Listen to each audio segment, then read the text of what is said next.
What is learner autonomy? Autonomy is one of the words used in different aspects of life, and its significance differs widely depending on the context in which it is found. Autonomy is defined in psychology and politics as the ability to make informed and uncoerced decisions. At work, having autonomy may imply having some degree of freedom to make your own decisions. What about the language learning environment? Why has the concept of learner autonomy grown so important? What is an autonomous learner? Over the years, several authors have defined the meaning of being an independent student. Henry Holleck, who coined the term, says that an autonomous student understands and assumes responsibility for his or her own learning and is capable of reflection on their progress and knows how to improve learning. For those who live and breed language learning and teaching, all this might sound a bit obvious. These processes are not, however, automated or unconscious, but must be developed and practiced with students from the start. The ability to become motivated, self-directed, responsible, self-conscious, and independent are among the features of autonomous learners is. They also demonstrate awareness of certain behaviors which reflect their study positively, as described below. For a student to be autonomous, a student must realize they have a voice, their voice matters, it will be heard, and it will make a difference. Skills of the autonomous learner: identifying and managing goals. One of the first questions we ask when we meet our students is, why do you learn English? While most students can usually state why a language is needed, it tends to be very broad and general. In this respect, we can say that the learner is thinking of a more dreamlike than realistic final result, who already understands language sufficiently well to achieve his goals of life. This is a good sign. The goal to speak a language in real life plays a key part in motivating students and their willingness to continue to study.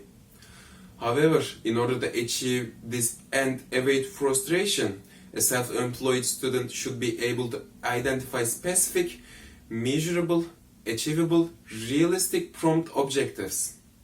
In order to help students set their own goals and raise awareness of usefulness of this practice, it is important to encourage them to assess their current knowledge of language, understand how far they would like to go, and reflection on when the learning will effectively start making a difference in students' life.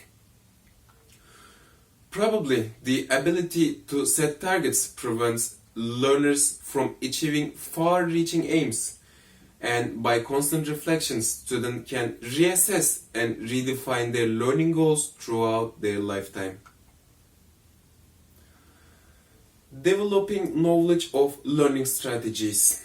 Now that students know where they want to go, it is important for students to learn how to learn.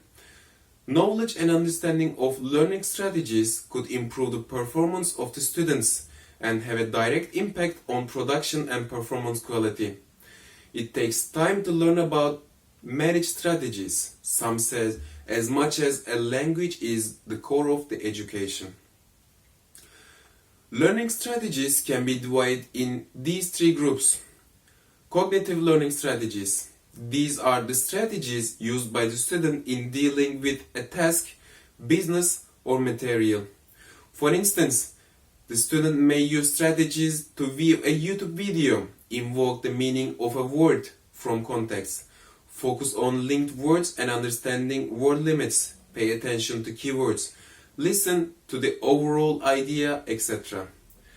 Cognitive strategies differ from ability to skill, and learners should be urged to develop a repertoire from which strategies can be found and accessed when required.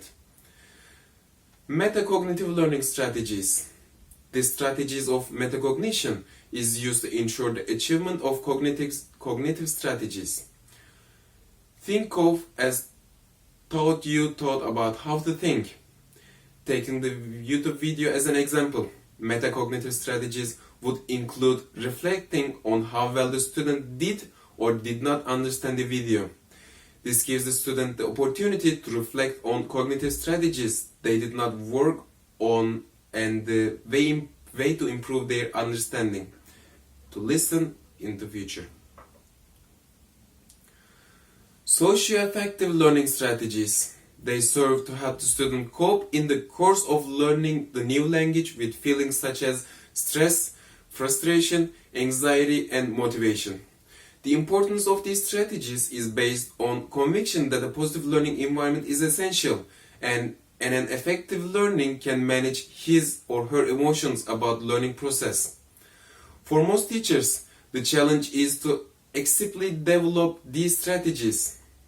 The teachers can encourage students to monitor their degree of anxiety when they, for example, take a certain task to support the development of socially affecting learning strategies.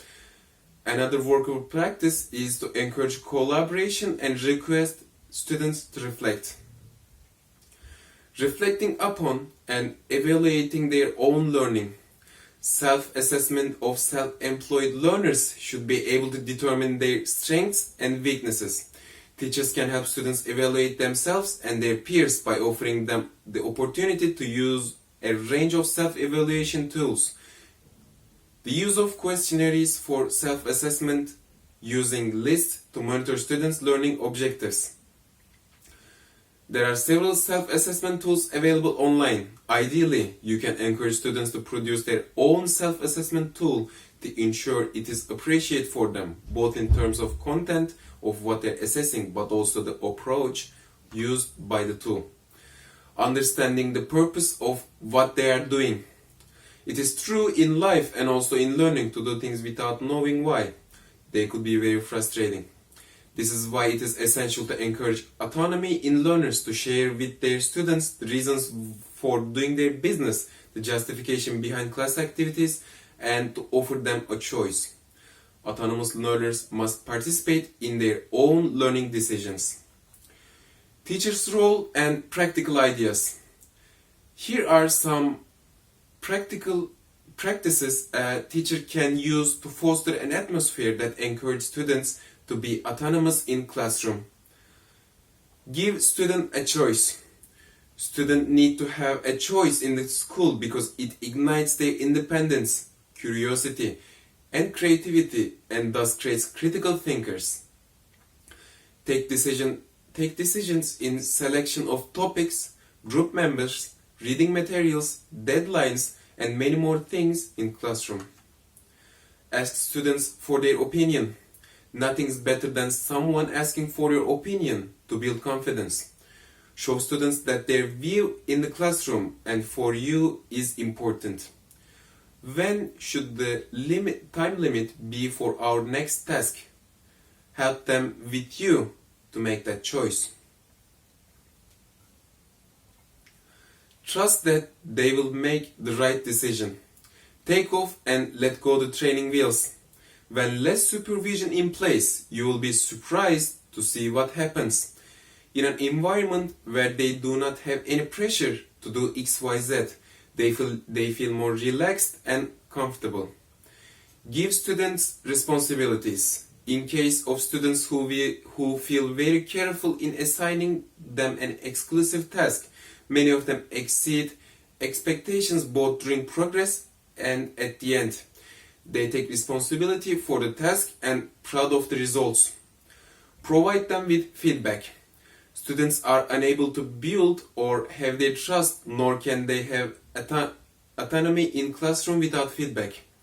Critical feedback helps students to build an awareness of their learning process when done empathically and constructively. This helps them better in classroom to manage their opinions and ideas.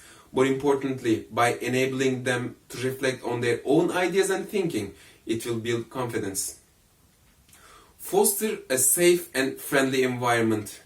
The school must be a safe area which students can freely and openly express themselves without judgment. At the beginning of the year, this mandate must be clarified so that everyone knows the teachers is on their side. Speak them as your equals.